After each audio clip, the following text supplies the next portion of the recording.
Assalamualaikum warahmatullahi wabarakatuh. Sobat calon ASN P3K tahun 2022. Jumpa lagi bersama saya di channelnya Taufik Amarullah, channel edukasi tempat memberi informasi sambil menikmati segelas kopi.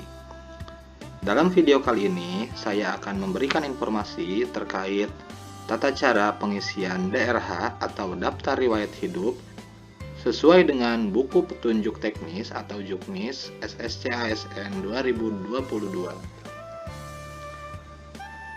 Namun bagi Anda, sobat calon ASN sekalian yang baru menemukan channel ini, jangan lupa subscribe dan nyalakan notifikasinya agar tidak ketinggalan terkait pembahasan-pembahasan selanjutnya seputar P3K. Langsung saja kita ke pembahasannya, karena P3K 2022 sekarang telah memasuki hampir babak final, yaitu pada saat sekarang ini sobat calon ASN P3K diharuskan untuk mengisi daftar riwayat hidup guna menentukan atau pengusulan NIP 3K ke depannya. Ya, ini merupakan salah satu syarat yang wajib bagi sobat sekalian terkait pengisian daftar riwayat hidup. Adapun maksud dan tujuan daripada pengisian daftar riwayat hidup ini bertujuan sebagai pedoman bagi peserta SSC ASN 2022 yang dinyatakan lulus untuk dapat melakukan pengisian daftar riwayat hidup atau selanjutnya disebut dengan DRH. Untuk ruang lingkupnya, ruang lingkup portal akun SSC ASN 2022 ini adalah sebagai sarana bagi para peserta SSC ASN 2022 untuk mengetahui informasi seputar kelulusan, daftar riwayat hidup, dan sanggah. Nah, di sini ada alur kelulusan SSC ASN 2022. Peserta dianjurkan untuk login ke akun SSC ASN 2022. Bila sobat sekalian telah dinyatakan lulus, di situ ada dua pilihan. Apakah sobat sekalian akan mengisi daftar riwayat hidup dan lanjut ke tahap selanjutnya sebagai penentuan NIP 3K, atau pada pilihan lain yaitu sobat sekalian mengundurkan diri. Nah, di sini kecil kemungkinannya untuk mengundurkan diri karena sobat sekalian saya tahu pasti menginginkan sebagai pegawai P3K 2022 ini dan mengabdi kepada pemerintah daerah masing-masing. Langkah pertamanya yaitu seperti biasa harus login terlebih dahulu ke portal SSC ASN 2022, kemudian mengisi NIK dan password yang telah dibuat ya pada saat registrasi. Jangan sampai lupa, usahakan di-save di Google ya. Kemudian setelah peserta berhasil login, akan ditampilkan halaman yang berisi pengumuman lulus atau tidak lulus. Jika peserta dinyatakan lulus, maka akan muncul drop-down list untuk memilih apakah peserta ingin melanjutkan ke pengisian DRH dan pemberkasan atau ingin mengundurkan. Jika peserta lulus seleksi dan melanjutkan ke pemberkasan, jika peserta memilih ya, maka akan muncul tombol pengisian DRH seperti kolom di bawah ini ya. Kemudian sobat sekalian mengisi maka sobat sekalian silahkan klik tombol di bawah ini, yaitu tentang pengisian daftar riwayat hidup. Langkah pertama adalah pengisian data perorangan. Nah, di sini adalah data pribadi yang wajib sobat sekalian isi, yang berisikan biodata calon P3K. Kolom yang ditandai bintang merah adalah wajib diisi. Nah, jadi kalau misalkan sobat sekalian menemukan kolom bintang merah, ini hukumnya wajib untuk diisi ya. Kalau misalkan tidak diisi, kemungkinan pada aplikasinya tidak mau berpindah pada tahap selanjutnya. Kemudian isikan biodata alamat, dan keterangan lainnya. Pengisian data perorangan harap dilakukan dengan teliti dan hati-hati karena data yang diisikan adalah data yang digunakan untuk pemberkasan CASN dan tidak dapat diubah setelah Anda mengirim daftar riwayat hidup. Jadi benar-benar dalam pengisian daftar riwayat hidup ini harus dilakukan dengan teliti dan hati-hati karena ini mutlak ya. Kalau sudah jawabannya seperti itu, maka akan seperti itu, akan sulit kembali untuk dirubah. Isilah bagian formulir yang wajib diisi pada bagian, silahkan lengkapi data Anda ditandai dengan tanda bintang. Ya, jadi saya tegaskan lagi, kalau misalkan sobat sekalian menemukan tanda bintang, ini wajib untuk diisi. Anda diwajibkan mengisi gelar depan, gelar belakang. Bila Anda tidak memiliki gelar depan atau gelar belakang, silahkan isi strip seperti di gambar ini. Gelar hanya berupa singkatan, contoh dokter, eskom, dan AMD. Tidak perlu dipanjangkan. Contoh AMD misalkan ahli media. Tidak seperti itu ya. Jadi hanya singkatan saja. Kemudian yang selanjutnya, alamat domisili. Adalah alamat tempat tinggal saat ini. Bila nama kecamatan dan kelurahan Anda tidak terdaftar di dalam pilihan, maka pilih lainnya. Lalu, ketikkan nama kecamatan dan kelurahan tersebut di kolom di bawahnya. Jadi, SSCASN ini sudah nge-link ya dengan aplikasi-aplikasi lain yang berkaitan. Jadi, kalau misalkan tidak ada nama kelurahan, sobat sekalian bisa langsung klik lainnya dan tuliskan nama kelurahan atau kecamatan pada isian daftar riwayat hidup sobat sekalian. Jika sudah, isilah captcha berikut di bawah ini dan klik tombol selanjutnya. Data Anda tidak akan tersimpan bila Anda klik tombol resume.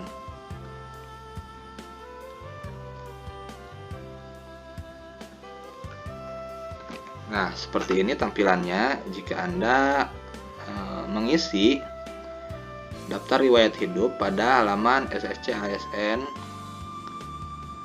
buku petunjuk pengisian daerah dan sanggah hasil SKB. Nah, ini petunjuknya yang buat SKB ya, tapi ini hampir sama dengan biodata pengisian data perorangan P3K yang tahun 2022. Di situ ada 6 jenis isian yang harus sobat sekalian isi ya, mulai dari data perorangan, data pendidikan, data pekerjaan, data keluarga, data organisasi, dan upload dokumen. Ya, berikut data-data perorangan atau data pribadi. Sobat sekalian diharapkan untuk mengisi nomor induk kependudukan. Selanjutnya nama diharapkan sesuai dengan ijazah ya, yang tertera pada ijazah. Kemudian jika ada gelar depan di ijazah, tulis di situ ya. Kemudian kalau tidak ada bisa di strip saja. Contoh kalau misalkan ada gelar depannya dokter, tulis cukup DR saja. Kemudian bila tidak ada, strip. Kalau misalkan gelarnya ada di belakang. Tempat lahir ijazah. Nah, di sini tempat lahir ijazah bahwa kita harus mengisi tempat lahir kita sesuai dengan yang tertera di ijazah. Jadi bukan tempat di mana ijazah itu dikeluarkan. Kemudian sama halnya dengan tanggal lahir. Tanggal lahir kita yang tertera pada ijazah. Ya. Bukan tanggal ijazah itu diterbitkan. Lanjut kita ke jenis kelamin. Cukup jelas. Status perkawinan cukup jelas. Menikah bila yang menikah dan tidak menikah atau belum menikah bila yang belum menikah ya. Kemudian sobat sekalian harus menulis nomor telepon ya, karena di situ ada lambang bintangnya. Kemudian sobat sekalian mengisi nama berdasarkan KTP ya. Kemudian ditulis lagi namanya. Dan kalau misalkan sobat sekalian memiliki gelar belakang, contoh Esos ya, tulis misalkan contoh Haji Ramjani Esos. Nah, di sini gelarnya ditulis ya, kalau misalkan ya ada yang mempunyai gelar di belakang nama. Kemudian, sobat sekalian harus mengisi tempat lahir berdasarkan KTP, tanggal lahir berdasarkan KTP, agama cukup jelas, email aktif, dan nomor ponsel yang aktif ya. Karena sewaktu-waktu kalau misalkan ada perubahan data, sobat sekalian akan langsung ditelepon oleh yang bersangkutan ya, baik itu BKN ataupun BKD. Kemudian selanjutnya terkait alamat domisili. Nah, kita harus mengisi alamat-alamat kita berdasarkan domisili kita tinggal pada saat ini atau pada saat sobat sekalian mendaftar. Provinsi, contoh Jakarta, kemudian kabupaten atau kota, Jakarta Timur Kota, kecamatannya Keramat Jati. Nah ini, kalau misalkan sobat sekalian tidak menemukan adanya kelurahan yang sobat sekalian cari, boleh klik lainnya. Kemudian sobat sekalian ketikkan di situ, contoh Cawang. Nah kemudian langsung di enter saja. Nama jalan, ini bintang juga, alamat lengkap, kode pos. Kemudian keterangan lainnya. Nah, keterangan lainnya ini berdasarkan surat sehat ya. Soalnya ada tinggi badan dan berat badan.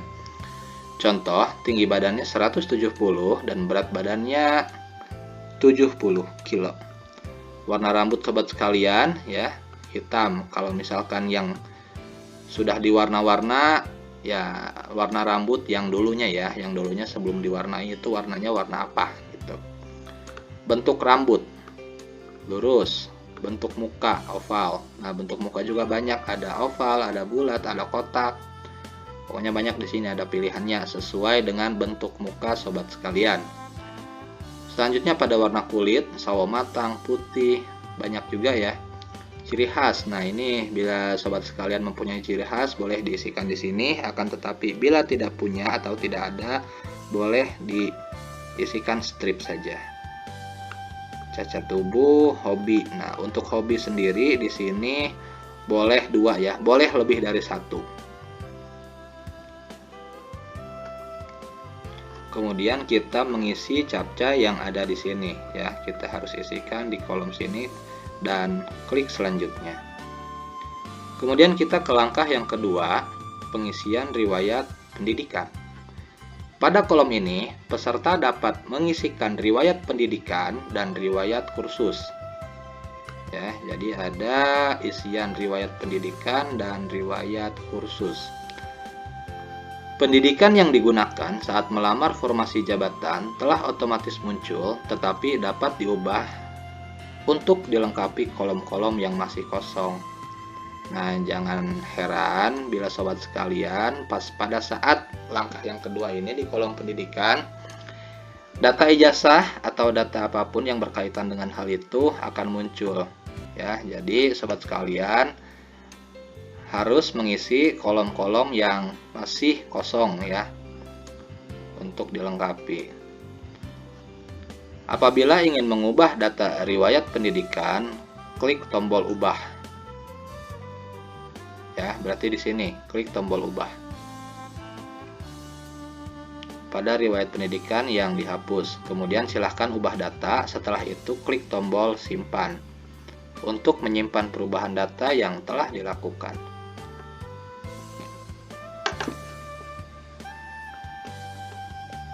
Nah, untuk data pendidikan sendiri di sini ada tingkat pendidikan, misalkan S1 atau sarjana, kemudian jurusan S1 akuntansi, nama sekolah atau perguruan tinggi di sini dituliskan juga, gelar depan kalau tidak ada cukup di strip saja, gelar belakang contoh kita ambil sarjana ekonomi, dan akreditasinya apa. Nah, di sini dituliskan akreditasinya apa. Tempat contoh universitas ini berada di Malang Kota. Kemudian sobat sekalian klik nomor ijazah, tanggal ijazah diterbitkan, kemudian nama pejabat ijazah yang menandatangani. Dan sobat sekalian klik simpan.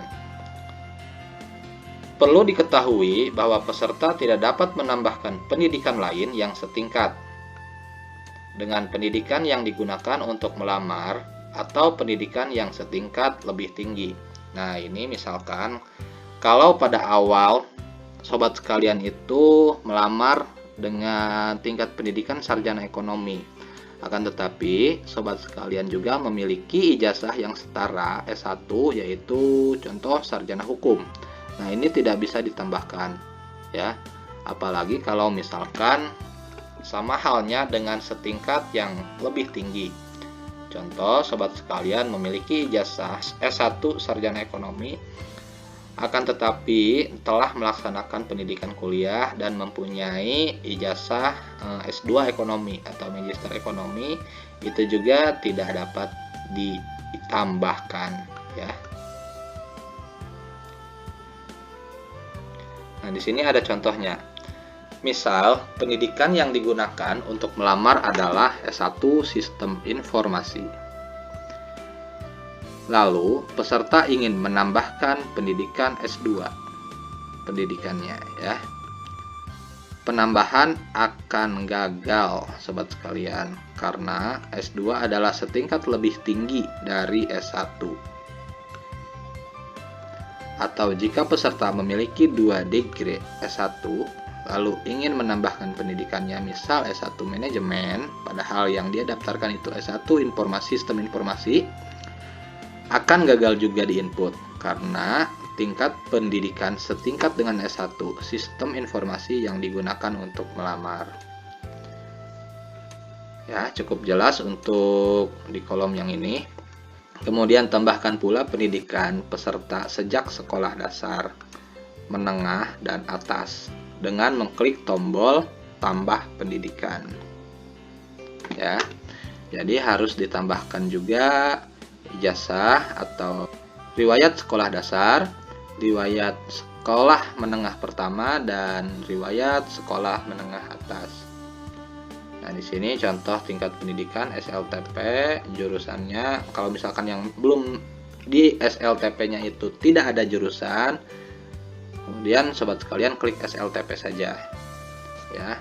Nama sekolahnya misalkan SMP Malang 2. Akreditasinya A, contoh. Tempatnya berada di kabupaten apa. Kemudian nomor ijazah yang tertera di ijazah SMP tersebut, tanggal ijazahnya, dan pejabat yang menandatangani ijazah tersebut, dan sobat sekalian klik simpan.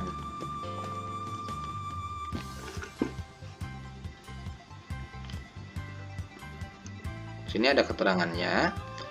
Isilah riwayat pendidikan dengan riwayat pendidikan formal, mulai dari SD.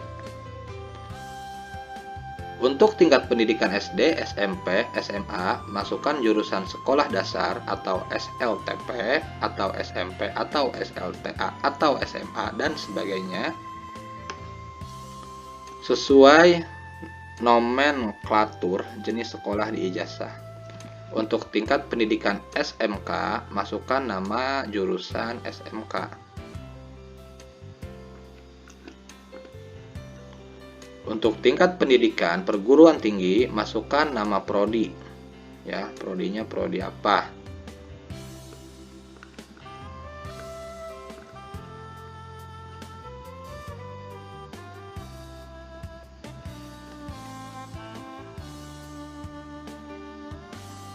Anda dapat menambahkan atau mengubah data riwayat pendidikan dan kursus sebelum mengakhiri proses pengisian daftar riwayat hidup. Maka dari itu, sobat sekalian harus teliti dan hati-hati, ya. Kalau misalkan sudah diakhiri, artinya itu sudah menjadi final, dan itulah daftar riwayat hidup sobat sekalian. Ya, akan terasa ribet ya kalau misalkan tidak teliti dan tidak hati-hati. Jika sudah selesai mengisi data riwayat pendidikan dan kursus, klik tombol selanjutnya. Gelar depan dan gelar belakang adalah gelar yang Anda dapat setelah menempuh pendidikan tersebut. Ya, ini untuk yang S1, untuk yang D3 akan mendapat gelar. apabila telah menempuh pendidikan tersebut. Selanjutnya adalah pengisian riwayat kursus. Jika peserta pernah mengikuti kursus, silahkan klik tombol tambah kursus. Misalnya pernah mengikuti kursus komputer, isikan data-data yang wajib, yaitu yang dibintangi merah untuk pengisian data tempat. Silahkan diisi dengan nama kota atau negara tempat pelaksanaan kursus. Ya, jadi saya tegaskan lagi, bila ada yang dibintangi merah, ini wajib diisi. Kemudian, nama kursus, instansi pemerintah penyelenggaranya, jenis kursusnya apa, tanggal mulainya, tanggal selesainya, bila ada sertifikatnya, nomor sertifikatnya ditulis di sini, jumlah jam pada saat kursus, sampai lulus ya, tempatnya di mana, kemudian institusi penyelenggaranya apa. Dan sobat sekalian, setelah itu klik simpan.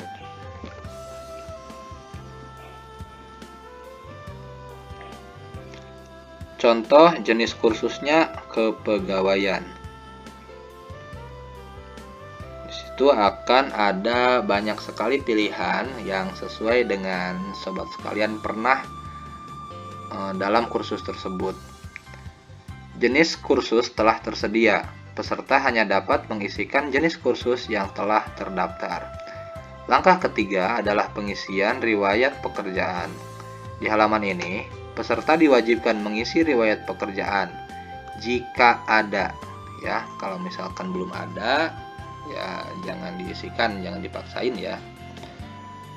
Penghargaan jika ada.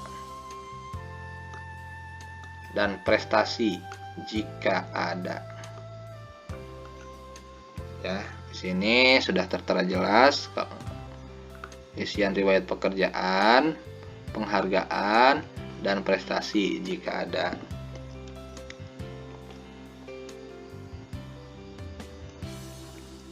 Contoh, pernah bekerja di Badan Intelijen Negara, nama institusi perusahaannya, dan jabatannya sebagai staf.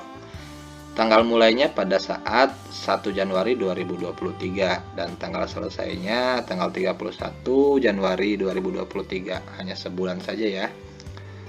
Kemudian untuk gajinya berapa ini? 1 juta ya selama sebulan itu. Kalau misalkan ada SK dari kepalanya, kepala badannya, tuliskan nomor SK-nya di sini. Tanggal SK-nya tanggal berapa pada saat pertama bekerja, contoh di sini tanggal 1 Januari 2023. Pejabatnya yaitu direktur ya. Tanda penghargaan. Misalkan RI Adip Pradana ya. Tanggal surat keputusannya tanggal 11 tahun 2020 dan negara yang mengadakan tersebut yaitu di Indonesia. Riwayat prestasi. Nah, contoh sini bila sobat sekalian suka ikut lomba tari tradisional dan juara tingkat nasional 2017, contoh tahunnya silahkan diisi ya. Klik tombol tambah riwayat pekerjaan. Nah, di sini tambah riwayat pekerjaan untuk menambahkan seluruh riwayat pekerjaan yang dimiliki oleh peserta. Jika ada, sebelum lulus menjadi calon aparatur sipil negara. Jadi, di sini diharapkan untuk mengisi riwayat-riwayat pekerjaan sebelum Anda dinyatakan lulus menjadi calon aparatur sipil negara.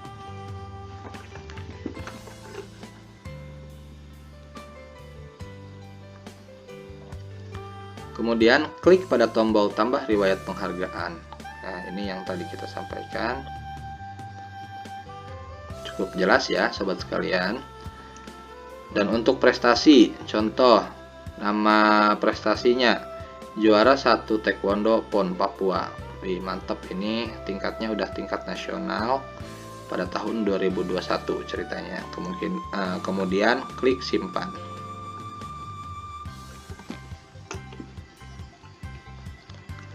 Langkah keempat adalah pengisian riwayat keluarga. Di halaman ini, peserta diwajibkan untuk mengisi seluruh anggota keluarga, diantaranya pasangan, suami atau istri kalau yang sudah punya, kemudian anak, terus orang tua kandung, bapak dan ibu ya, kemudian saudara kandung, kakak atau adik, dan mertua. Dalam hal ini juga bapak mertua dan ibu mertua.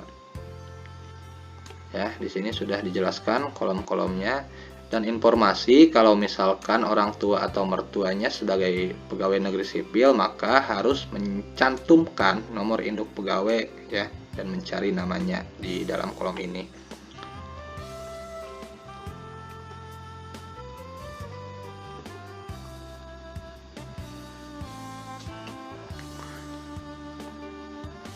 Kita klik tombol tambah riwayat suami atau istri. Contoh riwayat istri kita. Untuk menambahkan data pasangan pada riwayat istri atau suami, jika suami atau istri peserta adalah seorang PNS, maka silahkan ketik NIP pasangan, lalu klik cari PNS. Ya, jadi ketik NIP pasangan dan namanya, kemudian di situ ada ya, klik tombol cari PNS. Maka sistem akan otomatis menampilkan data tersebut. Jika pasangan bukan PNS, maka silahkan isikan kolom-kolom yang diberi tanda bintang, yang mana hal ini wajib diisi secara lengkap.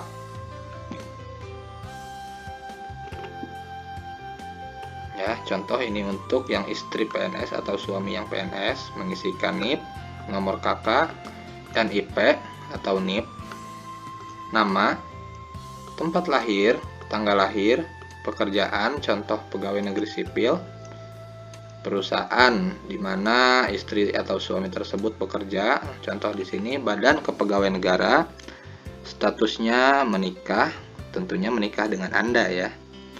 Kemudian akte menikah, tanggal menikah, dan status hidup ya. Dan jangan lupa klik simpan. Dan selanjutnya untuk mengklik tombol tambah riwayat anak untuk yang sudah memiliki anak. Untuk menambahkan data anak, jika anak peserta adalah seorang PNS, maka silahkan ketik NIP anak dan namanya, lalu klik tombol cari PNS. Maka sistem akan otomatis mengeluarkan data tersebut. Ya. Contohnya, sobat sekalian, anaknya sudah menjadi PNS duluan, gitu. Hal yang mudahnya yaitu ketik NIP-nya terlebih dahulu dan namanya, lalu sistemnya akan mencari secara otomatis. Jika anaknya bukan PNS, sama halnya dengan istri, maka silahkan isikan kolom-kolom yang diberi tanda bintang, yang mana hal ini wajib diisi secara lengkap. From isian di bawah ini berlaku sama untuk inputan pada data orang tua kandung, bapak dan ibu. Nah, jadi semuanya kolom di sini sama. Kalau misalkan orang tua, mertua, istri, saudara sebagai PNS, kita harus mengklik NIP atau menulis NIP dan nama orang tersebut, dan sistem akan mencarinya secara langsung. Dan kemudian klik simpan. Langkah yang kelima adalah pengisian organisasi. Di halaman ini peserta diwajibkan mengisi riwayat organisasi jika ada dan mengisikan data-data lain yang dibutuhkan dalam proses pemberkasan calon aparatur sipil negara sesuai dengan petunjuk pengisian data keterangan lainnya yang ada pada box berwarna kuning.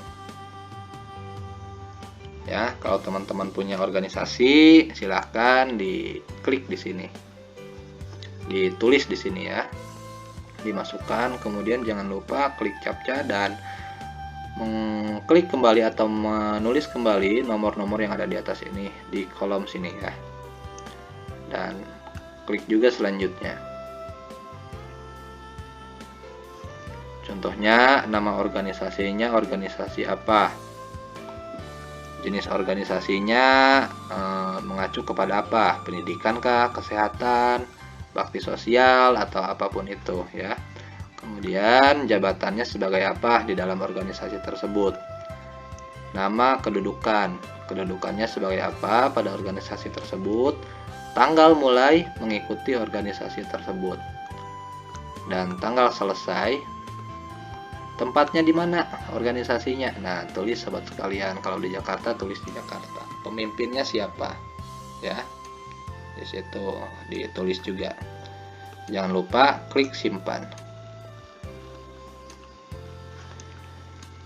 Langkah yang keenam atau langkah yang terakhir adalah unggah dokumen.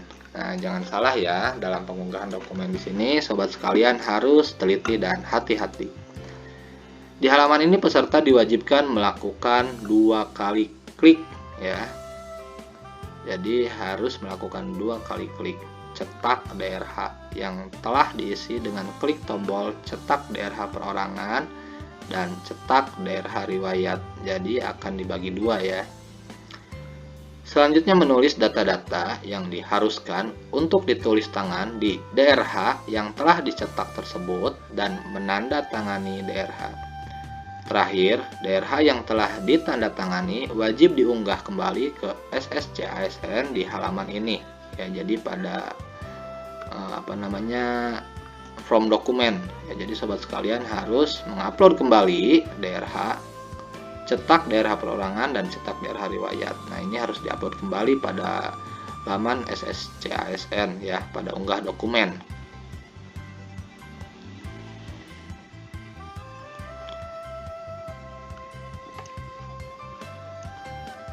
Nah, di sini harus mengklik 2 kali. Pada laman yang kuning, cetak DRH perorangan, dan laman yang hijau, cetak DRH riwayat. Nah, di sini sobat sekalian harus mengunggah dokumen-dokumen yang diminta ya. Contoh pernyataan 5 poin ya, yang pada saat sobat sekalian melamar harus diunggah. Ya, ini ada di file sobat sekalian. Kalau misalkan sudah mengisi pada tahap dokumen, ini akan diminta ya, termasuk ijazah, transkrip nilai, kemudian SKCK juga ada.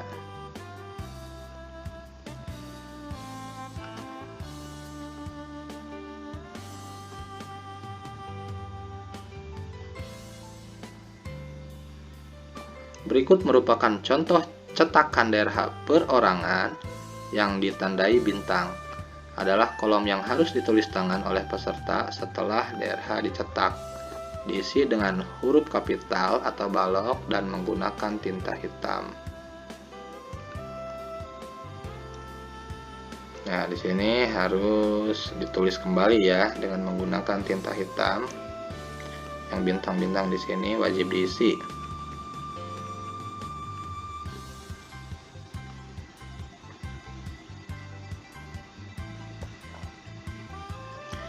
Nah, di sini ada contoh cetakan daftar riwayat hidup ya di file riwayat ya, yang sobat sekalian isi pada 6 tahap ya dalam pengisian pemberkasan P3K 2022 ya. Di sini ada di form pendidikan, SLTP, sarjana, akreditasinya apa. Contoh kalau misalkan A ditulis A, tempatnya di mana, sekolah tersebut, ya, tanggal dikeluarkannya ijazah, pejabat yang menandatanganinya siapa, dan gelar di sini. Kalau ada gelar depan, tulis depan. Kalau misalkan ada gelarnya di belakang, tulis di belakang. Sama halnya dengan kursus, ya. Daftar riwayat pekerjaan juga sama. Nah, ini contoh daftar riwayat hidup ya, yang di kolom riwayat. Ini contoh orang tua kandung, saudara kandung, mertua, dan keterangan organisasi. Ini keterangan-keterangan lain, keterangan catatan kepolisian, surat keterangan sehat, dan surat keterangan bebas nafza. Kemudian bila ada keterangan yang dianggap perlu, di sini juga akan diterangkan ya. Demikian daftar riwayat hidup ini. saya buat dengan sesungguhnya, dan apabila di kemudian hari terdapat keterangan yang tidak benar, saya bersedia dituntut. Jadi sobat sekalian harus benar-benar mengisi dengan benar ya. Tertanggal di situ dan ditandatangani pada sebelah sini, ditempel materai 10.000. DRH yang telah ditandatangani wajib diunggah dengan multi-page atau hasil cetakan DRH perorangan dan DRH riwayat. Nah, jadi ini harus diisi lagi sama teman-teman pada kolom bintangnya, kemudian ditanda tangan, tambah materai, dan kemudian di-scan lagi ya menjadi satu halaman. Lalu diunggah di kolom yang sama. Peserta masih dapat melakukan perubahan pengisian data sebelum klik tombol akhiri proses pengisian DRH. Saya ingatkan lagi, sobat sekalian harus teliti dan hati-hati. Kemudian harus banyak-banyak melihat lagi ya, apakah sudah benar atau belum. Dan tombol akhiri proses pengisian DRH baru dapat diklik jika seluruh unggahan dokumen persyaratan telah lengkap diunggah. Jadi harus benar-benar lengkap untuk diunggah ya. Jangan ada yang kosong, pastikan dipersiapkan dulu data-datanya apa yang mau dipinta. Nah, jadi itulah yang dapat saya sampaikan terkait pengisian DRH pada saat sobat sekalian telah dinyatakan lulus P3K tahun 2022. Untuk itu, terima kasih telah menonton pada video kali ini. Jangan lupa subscribe dan nyalakan notifikasinya agar kita bisa bersama-sama untuk membahas informasi-informasi terkait P3K ke depannya. Akhir kata saya ucapkan terima kasih. Wassalamualaikum warahmatullahi wabarakatuh.